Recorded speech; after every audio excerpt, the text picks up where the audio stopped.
Telespectadores, durante a visita a Julie Bishop Adili, GMN retém a oportunidade de halar entrevista exclusiva com a ministra australiana. De colher com a Bagritra Sunrise, acusação a Soro Witness Kay no Bernard Colry, numa cooperação FUN entre a Nação Rua e Behanar em capítulo Cooperação FUN. Turma acompanha a entrevista completa. Minister, welcome back to Timor-Leste, and thank you very much for giving us your time for this interview. Just to quickly start, 5 years after your first visit, what difference can you tell now? I'm delighted to be here and thank you for having me on your program. I'm pleased to be here at a time when the new government is being formed and after Australia and Timor-Leste have signed the historic Maritime Boundary Treaty in March of this year. The difference that I am seeing now is the level of cooperation between the Australian government and the government of Timor-Leste, and I'm very much looking forward to working in partnership with the new government to enhance our already strong relationship. It's coming up 20 years since Interfet, when Australia played a lead role in Timor-Leste's pathway to nationhood, and this is an opportune time for us to recommit to our bilateral relationship. So, what message are you taking back to Canberra? I'm taking back a message that Australia is viewed as a reliable partner and a trusted friend, and that together Australia and Timor-Leste can achieve much in peace, stability and increasing prosperity here in Timor-Leste. From the highest levels of the Australian government across the Australian public, we want Timor-Leste to be a confident, prosperous, independent nation with a very bright future.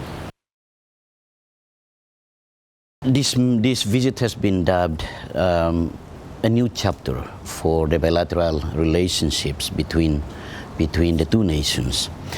What does that mean?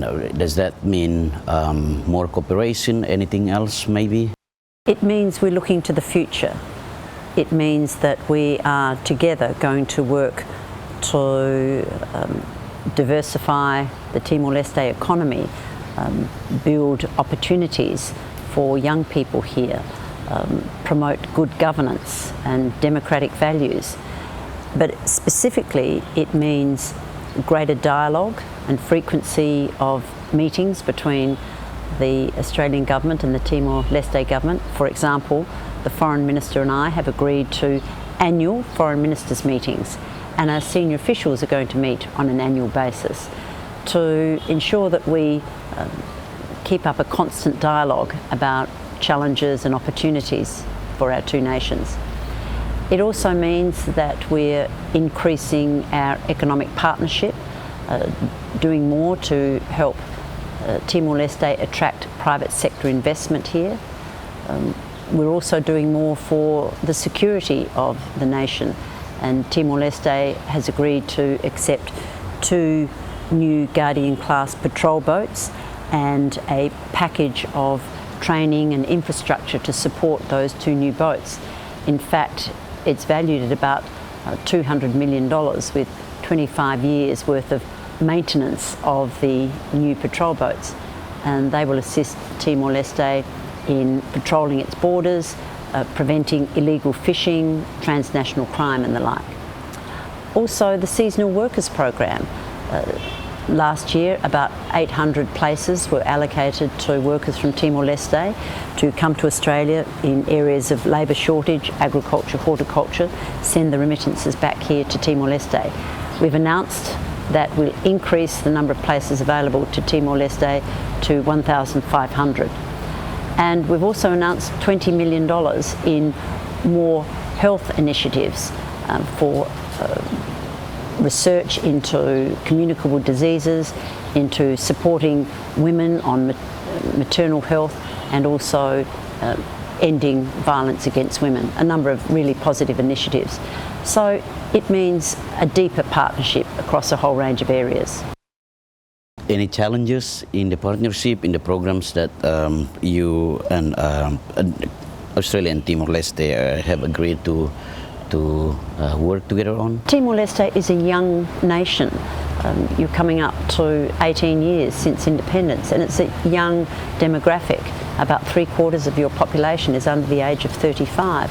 So there are challenges for a developing country, and that's why Australia is very keen to partner with Timor-Leste across economic, social, security areas to provide that support so that Timor-Leste can be a strong, prosperous, independent nation. You have also mentioned the people-to-people relationships that has been very strong between Australia and Timor-Leste. With the initiatives that have come out of that relationship, is the Australian government ready to support those kind of relationships? There have been a lot of initiatives in different sectors, health, for example.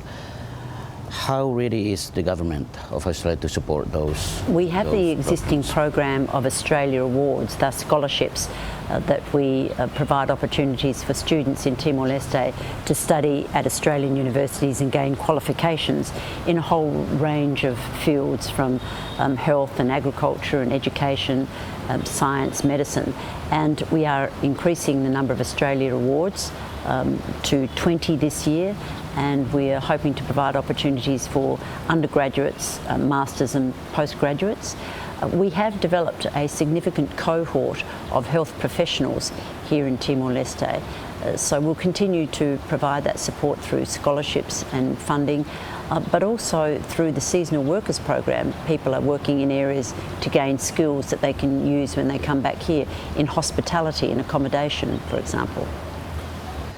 With the awards program, a year before I left Melbourne from my study, there was a decrease in the number of in undergraduate intakes. I have seen that the awards program has really benefited the Timorese, many Timorese. If you look at the leadership circle in Timor-Leste, a lot of the key position holders are indeed Australian University or New Zealand University key graduates. Would the Australian government reconsider putting the undergraduate back to the awards program? I am aware that a number of members of the cabinet are in fact Australia Award alumni.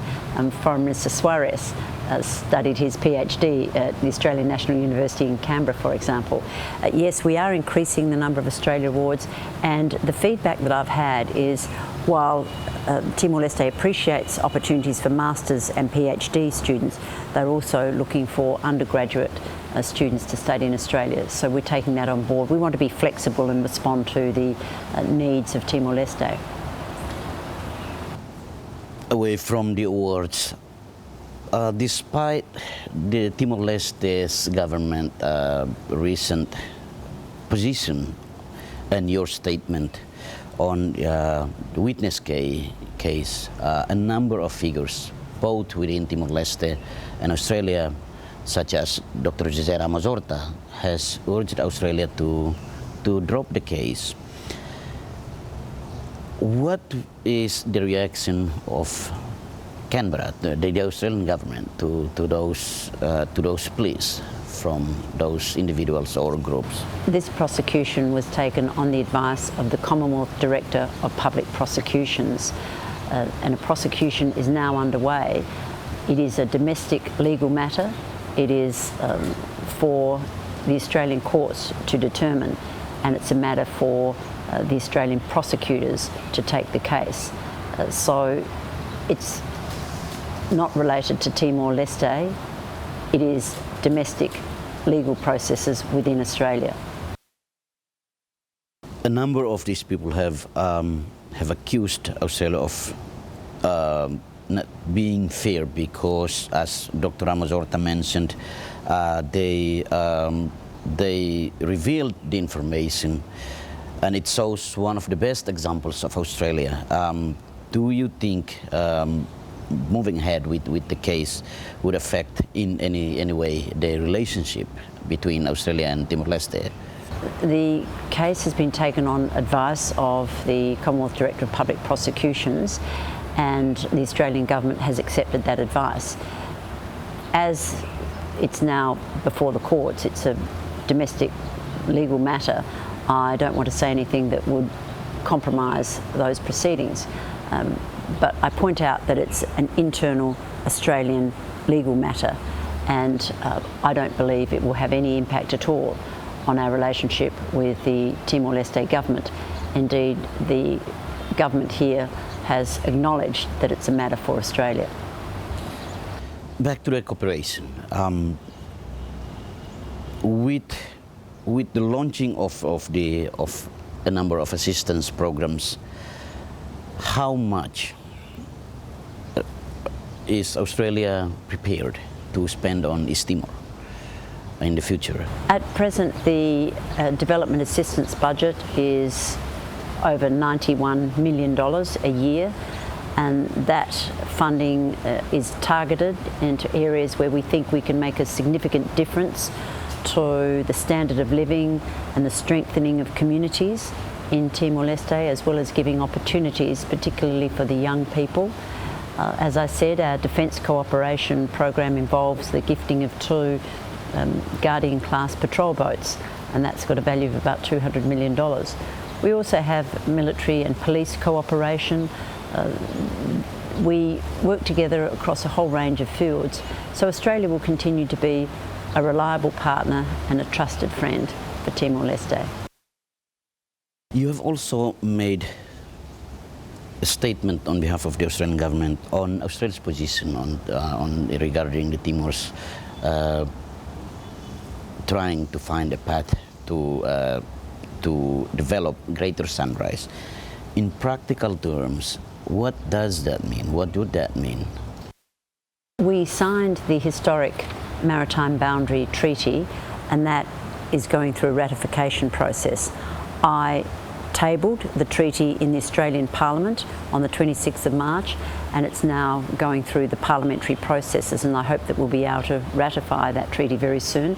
And likewise, I hope that the Timor-Leste Parliament will confirm ratification of the treaty. In the meantime, there are transition arrangements with the joint venture partners that need to be taken into account, and then we will support Timor-Leste in its negotiations with the joint venture partners as to the best way to develop Greater Sunrise so that it maximises the opportunities for the people of Timor-Leste. So we will support Timor-Leste in its negotiations and provide assistance where we can. Does that mean Australia is ready to support East Timor's wish to bring the pipeline to Timor's shore? That will be a matter for the joint venture partners to discuss with Timor-Leste. Australia is prepared to support the best outcome, the pathway that maximises the greatest return and greatest benefit to the people of Timor-Leste. As far as the technical aspects of it, that'll obviously be a matter for the companies involved. Thank you very much. My pleasure. For your time, friend.